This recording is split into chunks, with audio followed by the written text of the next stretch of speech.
as the most sacred sound of the universe.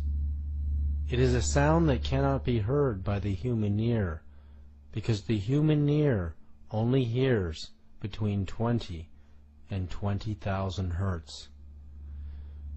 The sound of the sun is much lower in frequency and also much higher in frequency than we can hear. Could the sound of the sun be part of the universal language system?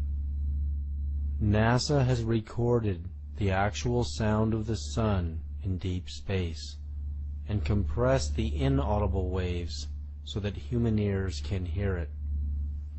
If we listen to the sound, we can hear and feel a deep vibration. The sound of the sun recorded by NASA is precisely as the ancient Hindus had described it in the Vedas thousands of years ago. It is a mantra that can be intoned with human speech as Om.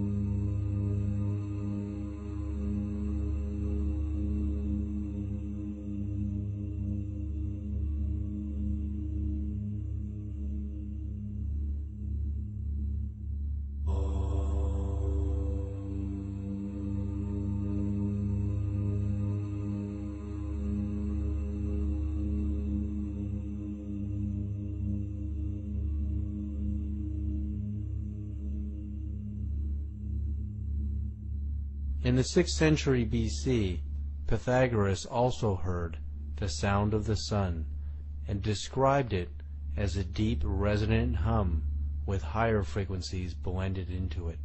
How did the ancient Hindus know this mantra if it could not be heard by the human ear? Could they have actually peered into the universal consciousness and perceived it? As human language and the language of nature cannot travel faster than energies, in the same way that we can send human voices or music on radio waves at the speed of light, we can send our own dialogue, personal energy signature, and information through our own biophoton light emissions at the speed of light.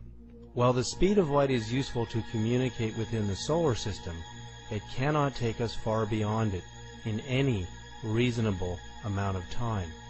In this way, biophoton emissions are limited, while more subtle bioenergies are not.